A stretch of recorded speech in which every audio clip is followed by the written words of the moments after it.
जय हिंद बच्चों, welcome to my channel Fatehpur वाले गुरुजी। आज हम लोग एक्टिव वॉइस पैसिव वॉइस पढ़ेंगे। आप लोगों ने पढ़ा होगा, थोड़ा सा कठिन कभी आसान लगा होगा, लेकिन आज का वीडियो पूरा देखने के बाद आपको पैसिव वॉइस की समस्या जल्दी से नहीं होगी। मैं तो नहीं कहता कभी नहीं होगी, लेकिन जल्दी से नहीं होगी। आइए देखते हैं। सबसे पहली बात तो जब पैसिव वॉइस बनाना शुरू करते हैं तो क्या क्या करते हैं। जब हम लोग हिंदी से अनुवाद अंग्रेजी में करते हैं तो एक्टिव वॉइस बनता है, फिर हमको उसी वाक्य को पैसिव वॉइस बनाना होता है। सबसे पहले क्या करते हैं, जो कर्म होता है उसको हम कर्ता बना लेते हैं, फिर सहायक क्रिया, पैसिव वॉइस के प्रत्येक टेंस में सहायक क्रिया जरूर लगेगी। पैसिव वॉइस के प्रत्येक टेंस में मेन वर्ब की थर्ड फॉर्म लगेगी। फिर आपको अन्य शब्द लिखना होगा, फिर आपको बाई लिखना होगा, फिर जो कर्ता होगा उसको आप कर्म बना लेंगे। अब ये तो चाहे जितने भी टेंसों का स्ट्रक्चर हो, सारे टेंसों में यही स्ट्रक्चर आपका बराबर कंटिन्यू काम करता रहेगा। अब हमको ये देखना है कि किस टेंस में कौन सी सहायक क्रिया का प्रयोग करते हैं। आइए समझते हैं।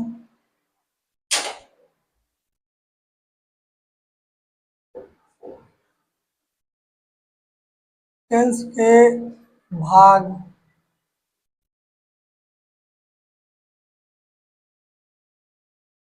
पहला टेंस आपका होगा प्रेजेंट,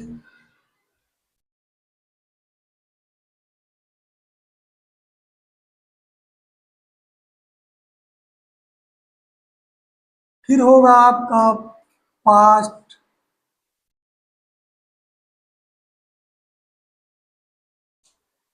फिर आपका होगा फ्यूचर। तीन टेंस होते हैं। अब इन तीनों के चार चार भाग होते हैं। पहला आपका होता है इंडेफिनिट। अब मैं ही आपको सीधे समझाते हुए चल रहा हूं। अगर प्रेजेंट इंडेफिनिट का वाक्य है, उसकी आप पैसिव वॉइस बनाएंगे तो पैसिव वॉइस बनाते समय आप इज, एम या आर में से किसी एक का प्रयोग करेंगे। जब पास्ट इंडेफिनिट अगर हो तो आप वाज या वेयर का प्रयोग करेंगे। अगर फ्यूचर इंडेफिनिट हो तो आप विल बी या शैल बी का प्रयोग करेंगे।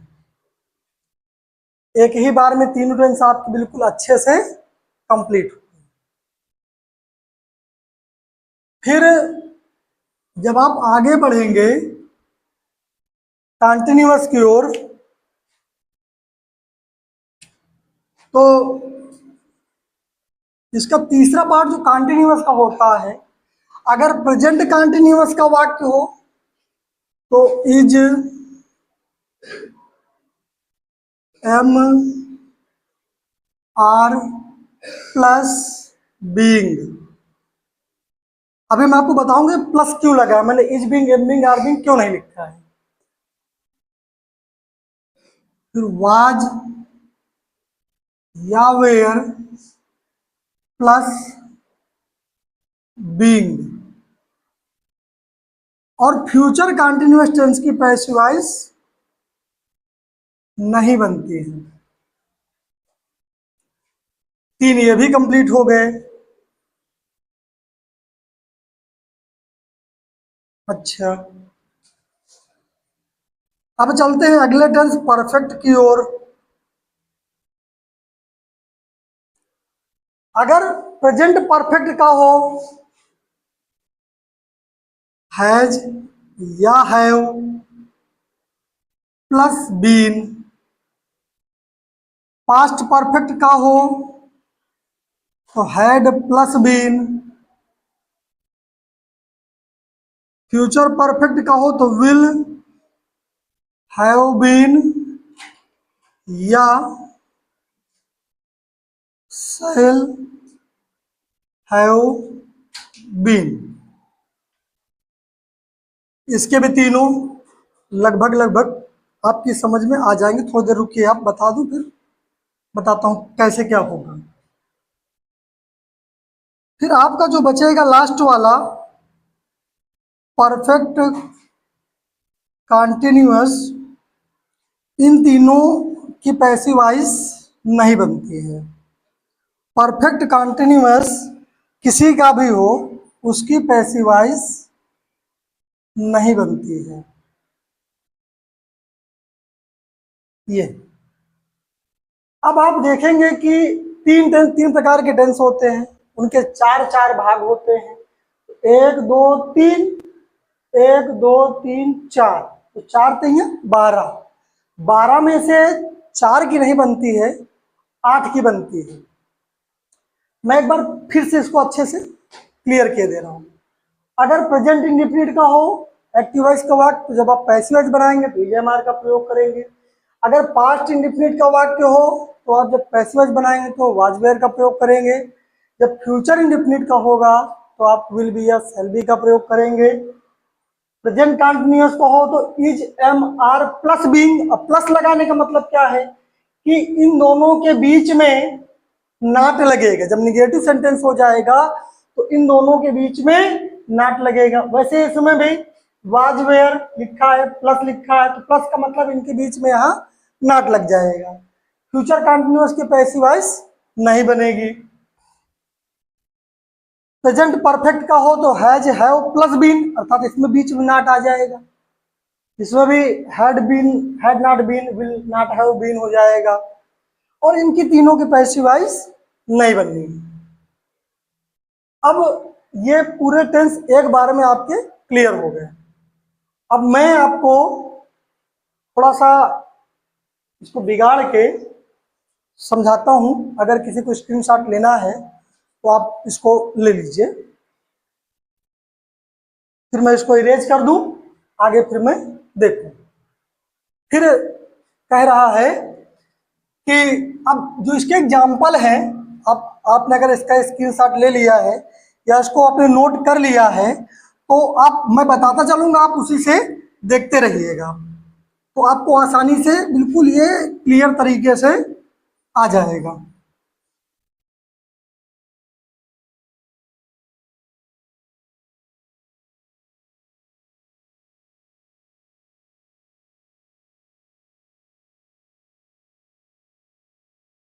अब मान लीजिए लिखा है Ram reads his book daily, है ना। अब लड़के क्या करते हैं कि जो पिछला हिस्सा होता है सेंटेंस का उसको ऑब्जेक्ट मान लेते हैं। समस्या आपको यही होने वाली है, क्योंकि ये इंग्लिश है, कहीं ना कहीं थोड़ा बड़ा टफ है, लेकिन मैं इसको बिल्कुल आसान बना दूंगा। आपको भरोसा रखिए, पूरा वीडियो के लिए आपको देखना है बस।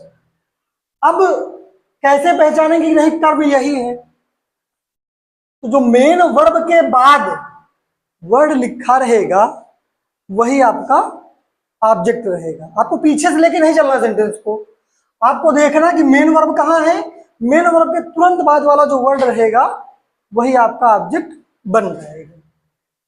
अच्छा, एक बात तो ये फाइनल हो गई। दूसरी बात ये कि कैसे पहचानेंगे कि किस टेंस का वाक्य है। आपको देखना है कि उसमें हेल्पिंग वर्ब क्या लगी है, मेन वर्ब की फॉर्म कौन सी लगी है। अब जैसे देखें इसमें यस लगा है, तो यस केवल एक इकलौता टेंस है जिसमें यस यस लगता है, वो है प्रेजेंट इंडेफिनिट। मैंने अभी आपको टेबल में समझाया है कि जब प्रेजेंट इंडेफिनिट का वाक्य हो तो आप उसमें जो है is a mark helping verb के रूप में यूज करेंगे। तो इसके बाद ये जो वर्ड लिखा है हिज बुक, ये आपका हो जाएगा कर्म, तो इसको बना लेंगे हम कर्ता। तो ये हो जाएगा हिज बुक। प्रेजेंट इंडेफिनिट है तो इज का प्रयोग करेंगे हेल्पिंग वर्ब के रूप में। फिर मेन वर्ब की थर्ड फॉर्म। फिर कह रहा अन्य शब्द अब तक बच रहा है डेली। फिर लिखना है आपको बाई। फिर बचा क्या सब्जेक्ट है आपका राम। एक चीज और ध्यान देना है कि अगर सब्जेक्ट के रूप में और ये ऑब्जेक्ट के रूप में थोड़ा सा परिवर्तन होता है। अगर आई लिखा है तो इसका ऑब्जेक्ट हो जाएगा मी। वी लिखा है तो इसका ऑब्जेक्ट हो जाएगा अस। यू लिखा है तो इसका ऑब्जेक्ट हमेशा यू ही रहेगा। ही लिखा है तो इसका ऑब्जेक्ट हो जाएगा हिम। सी लिखा है तो इसका ऑब्जेक्ट हो जाएगा हर। और दे लिखा है तो फिर आपका हो जाएगा देम। ये होता है। अगर कभी ऑब्जेक्ट रूप में मी मिल जाए तो जब सब्जेक्ट बनाएंगे तो ऑटोमेटिक आपका फिर जब कर्ता बनाएंगे तो आई हो जाएगा। अस लिखा है तो वी हो जाएगा, या वी का जब कर्ता रहेगा कर्म बनाएंगे तो अस हो जाएगा। तो ऐसे उल्टा सीधा आपका चलता रहेगा। सब्जेक्ट ऑब्जेक्ट के दोनों रूप लिखे, आप इसको भी नोट डाउन कर लीजिए ताकि आपको दिक्कत ना हो। अगला सेंटेंस समझते हैं। I am learning my lesson. अब इसमें ही हेल्पिंग वर्ब है, ये आईएनजी फॉर्म है। कंटिन्यूअस में आईएनजी फॉर्म लगती है, किसी भी टेंस का कंटिन्यूअस हो उसमें आईएनजी फॉर्म लगती है। इसके बाद ये फिर बच रहे दो वर्ड आपके। माई संबंध कारक है तो साथ में जुड़ेगा, ये बनेगा आपका ऑब्जेक्ट। इसको उठा के लाएंगे पैसे जब बनाएंगे तो सब्जेक्ट बन जाएगा, तो हो जाएगा माई लेसन। एक पार्ट है तो आप लगाएंगे इज। प्रेजेंट कंटिन्यूअस में लगता है बीइंग, बीइंग लगा देंगे हम। माई लेसन इज बीइंग। और फिर मेन वर्ब की थर्ड फॉर्म लर्नड। और बाई। अब देखिए आई है, जब ऑब्जेक्ट के रूप में जाएगा तो क्या हो जाएगा मी हो जाएगा। अब मान लीजिए यहां पास हम परिवर्तन कर दें, वाज कर दें, तो इसमें कुछ परिवर्तन नहीं होगा, केवल इसकी हेल्पिंग वर्ब में परिवर्तन हो जाएगा, बाकी सारा का सारा सेम रहेगा। तो हम भी यहां पास उठा के वाज लिख सकते हैं। प्रेजेंट कंटिन्यूअस का है तो इज लगा दिए। अगर by the way past continuous का होता तो वाज लगा देते। बाकी इसमें कुछ ऐसी कोई नई बात नहीं है। कुछ इसके विशेष सेंटेंस होते हैं जो अलग तरीके से चलते हैं। अब अलग तरीके से चलने का मतलब ये कि बाई के स्थान पर टू लग जाएगा। मैं उनको भी आपको दिखा दे रहा हूं। मैं एक सेंटेंस आपको निगेटिव भी करके दिखा दे रहा हूं, निगेटिव भी आप देख लीजिए। और जैसे I did not complete my work. अब डिड नॉट लिखा है, इसका मतलब सीधा सा पास्ट इंडेफिनिट है। जब पास्ट इंडेफिनिट का है तो इसको फिर यहाँ ये वर्ब हो गई इसकी, तो इसका मतलब फिर ये ऑब्जेक्ट बनेगा। तो माई वर्क। पास्ट इंडेफिनिट में वाज का प्रयोग करते हैं, आप टेबल में देखिए वाज का प्रयोग करते हैं। निगेटिव है तो आप इसमें नॉट लगा देंगे। अब कंप्लीट की थर्ड फॉर्म होती है कंप्लीटेड। अब इसमें एन शब्द है तो बाई लगा देंगे। आई का कर्म होता है मी। ये निगेटिव तक का आपका फाइनल। अगर इसको इंट्रोगेटिव बनाना तो ये जो वाज है बाहर आ जाएगा। जैसे आपने इंट्रोगेटिव टेंस में पढ़े होंगे, इंट्रोगेटिव फर्स्ट टाइप में होता है। जब इंट्रोगेटिव फर्स्ट टाइप होता है तो आप इसको केवल हेल्पिंग वर्ब को बाहर कर देते हैं। वैसे पैसिव वॉइस में भी होता है कि जो हेल्पिंग वर्ब है इसको उठा के आप बाहर कर देंगे, यहाँ प्रश्नवाचक चिन्ह लगा देंगे तो ऑटोमेटिक आपका इंट्रोगेटिव भी कंप्लीट हो जाएगा। अब मेरे हिसाब से तो आपको समझ में आ गया होगा। अगर किसी को समझ में ना आए तो आप कमेंट कर सकते हैं, और जो भी मेरे से हो सकेगा मैं उसमें आपकी सहायता अवश्य करूंगा। चलिए हम लोग आगे बढ़ते हैं।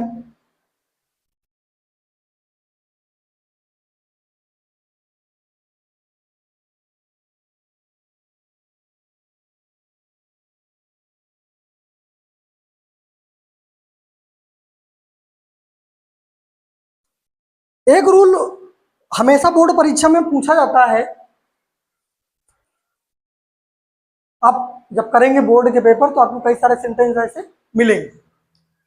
उसमें अगर नो लिखा है या ओब्लाइज लिखा है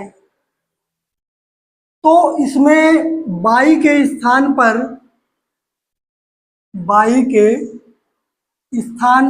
पर टू का प्रयोग करते हैं। ये आपका लगभग कई वर्षों में पूछा गया, अधिकतर आता रहता है सेंटेंस, मोस्ट इंपॉर्टेंट कैटेगरी में आता है। जैसे I know him very well, ये हाई स्कूल में कई बार पूछा गया है सेंटेंस। आप इसको देखेंगे तो आपको आसानी से मिल भी जाएगा बोर्ड के अंशालों में। तो अब इसको सॉल्व करते हैं। ये इसकी वर्ब है, तो इसका मतलब वर्ब के बाद ही ऑब्जेक्ट होता है, इसका मतलब ऑब्जेक्ट है। तो जब हिम ऑब्जेक्ट होता है उसका सब्जेक्ट क्या होता है? ही। प्रेजेंट इंडेफिनिट का वाक्य है तो इज लगा देंगे आप। फिर मेन वर्ब की थर्ड फॉर्म लगा देंगे नोन। वेरी वेल मतलब अन्य शब्द। अब बाई के स्थान पर आपको क्या करना है? टू करना है। बाई के स्थान पर टू का प्रयोग करते हैं। अब आई का ऑब्जेक्ट होता है मी। ये आप इस सेंटेंस को भली भांति कर लीजिएगा क्योंकि ये सेंटेंस अधिकतर पूछा जाता है, इसको जरूर कर लीजिएगा आप। फिर इसका आप स्क्रीनशॉट ले सकते हैं, चाहे तो नोट डाउन कर लीजिए। अब इसके बाद फिर जब चलेंगे हम लोग इंपरेटिव की ओर, तो पहले मैं आपको बताऊंगा इंपरेटिव सेंटेंस होते क्या है।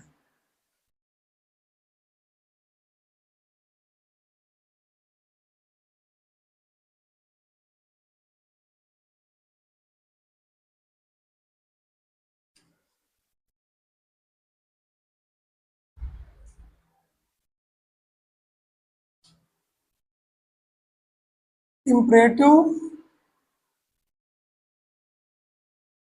सेंटेंस, ये जो इंपरेटिव सेंटेंस होते हैं इसका मतलब होता है आज्ञार्थक वाक्य।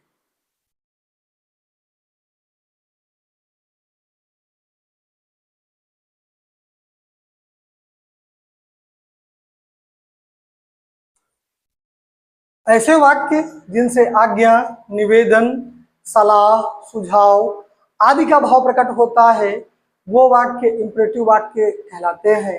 ऐसे वाक्य जिनसे आज्ञा, निवेदन, सलाह, सुझाव आदि का भाव प्रकट होता है वो वाक्य इंपरेटिव वाक्य कहलाते हैं। इन वाक्यों की खासियत यह होती है, इन वाक्यों में हमेशा कर्ता यू छिपा रहता है। ये वाक्य हमेशा मेन वर्ब की फर्स्ट फॉर्म से प्रारंभ होते हैं।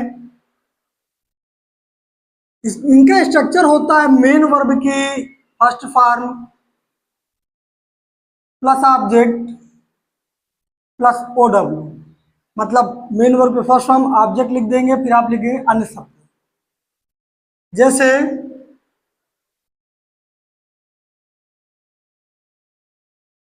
अपना पाठ याद करो। मैं पहले आपको इसके अनुवाद सिखा रहा हूं ताकि आपको पैसवाइज करने में दिक्कत ना हो। तो इससे हमसे कोई, इस सेंटेंस में कोई कह रहा है कि अपना पाठ याद करो, अर्थात कोई आदेश दे रहा है। अब कौन याद करो? आप। तुम, इसमें कर्ता यू छिपा है। लेकिन जब अनुवाद करते हैं तो इसको लिखते नहीं हैं। हाँ, लेकिन अब करंट भाषा में जो करंट इंग्लिश चलती है उसमें अब लिख दिया जाता है, लेकिन फिर भी आप प्रयास कीजिए इसको ना लिखना पड़े। तो मेन वर्ब मतलब याद करो, अर्थात लर्न योर लेसन। क्या याद करो? अपना पाठ, योर लेसन। अब जब इनकी पैसिव वॉइस बनाएंगे, ये इसका पैसिव वॉइस वाला जो फॉर्म रहेगा, इसमें सबसे पहले आपको लिखना होगा लेट, फिर जो कर्म रहेगा कर्म का कर्ता लिखेंगे आप, फिर बी लगाएंगे, फिर मेन वर्ब की थर्ड फॉर्म लगाएंगे प्लस OW लगाएंगे। अब जैसे इसको पैसिव वॉइस बनाना है, अब हमने अनुवाद किया तो एक्टिव वॉइस बन गया। अब इसको बनाना है पैसिव वॉइस, तो पहले लिखेंगे लेट, लेट, फिर कह रहा कर्म करता, तो इसका मतलब ये लिखा है योर लेसन, फिर बी लिखना है, फिर लिखना है मेन वर्ब की थर्ड फॉर्म, लर्न की थर्ड फॉर्म होती है लर्न। कितना आसान है। अब अगर इसका निगेटिव बनाना है, मैं इधर अनुवाद करूंगा उधर पैसिव वॉइस बनाऊंगा ताकि आपको समझने में कोई दिक्कत ना हो। अब अगर किसी कार्य के लिए आपको मना किया जाए कि आप ये कार्य ना कीजिए, तो आप डोंट का प्रयोग करेंगे। ये हो जाएगा आपका do not plus main verb की third form plus main verb की फर्स्ट फॉर्म और फिर ऑब्जेक्ट, फिर OW। अब जैसे कह रहा फूल मत तोड़ो, फूल मत तोड़ो। अब इसमें मत शब्द लिखा है, मना किया जा रहा है, तो मना करने का मतलब डू नॉट, तो डू नॉट लिख दीजिए, चाहे आप डोंट लिख दीजिए। फिर मेन वर्ब के फर्स्ट फॉर्म मतलब प्लक, द फ्लावर। एक चीज ध्यान दीजिएगा, प्लक का मतलब होता है मुलायम चीजों को तोड़ना, और ब्रेक का मतलब होता है कठोर चीजों को तोड़ना। अब इसी को पैसिव वॉइस में जब कन्वर्ट करेंगे तो क्या हो जाएगा, ये जहां कर्म करता है इसके बाद केवल आपका बी से पहले और कर्मकर्ता के बाद नॉट लग जाएगा, तो लेट, फिर कर्म का कर्ता मतलब द फ्लावर,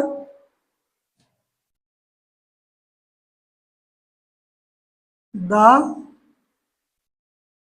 फ्लावर, फिर निगेटिव है तो नॉट लगा देंगे, बी लिख देंगे, मेन वर्ब की थर्ड फॉर्म लगा देंगे प्लग्ड। ये भी हो गया। और ना रहा सबको? अच्छा, अब अगर इसका स्क्रीनशॉट ले लीजिए, चाहे तो लिख लीजिए क्योंकि मुझको इधर बिगाड़ना पड़ेगा अभी। अब अगर मान लीजिए कि निवेदन आ जाए, अगर निवेदन दिया हो तो इससे पहले आप केवल यहां प्लीज जोड़ लेंगे या काइंडली जोड़ देंगे, बस। प्लीज का मतलब भी कृपया होता है, काइंडली का मतलब भी कृपया होता है, लेकिन प्लीज का मतलब होता है सामान्य बोलचाल भाषा में निवेदन करने के लिए, लेकिन काइंडली का प्रयोग केवल अधिकारियों से अपना आग्रह दिखाने के लिए होता है, निवेदन करने के लिए होता है। जैसे अब इसमें अगर प्लीज लिखा हो या काइंडली लिखा हो तो आप इसके बदले पैसिव वॉइस जब बनाएंगे तो आप यू आर रिक्वेस्टेड टू जोड़ देंगे, प्लस जो वाक्य आपका रह जाए आप वो लिख देंगे। बस ये बहुत आसान है, इसमें कुछ नहीं है। जैसे प्लीज कम हियर, जो प्लीज लिखा है तो इसका मतलब क्या करेंगे आप, you are requested to plus शेष वाक्य को आगे जोड़ देंगे। तो प्लीज के स्थान पर यू आर रिक्वेस्टेड टू, इसके स्थान पर यू आर रिक्वेस्टेड टू, ये प्लीज के स्थान पर गया। अब बचा क्या, कम हियर, कम हियर।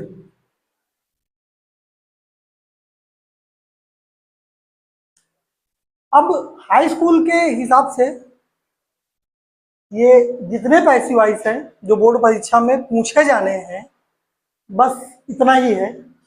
अगर फिर भी अगर किसी को लगे कोई सेंटेंस छूट गया, कोई रोल छूट गया है, तो फिर आप मुझसे कमेंट में पूछ सकते हैं। दूसरी बात, एक चीज नोटिस ये करना कि जिन भाई ये जितने भी सेंटेंस हैं सब में कर्म को कर्ता बनाया गया है।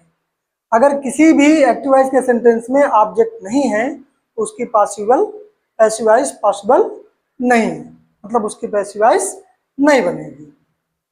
आशा करता हूँ कि ये जो मैंने इंग्लिश पढ़ाई आपकी समझ में आ गई होगी। धन्यवाद।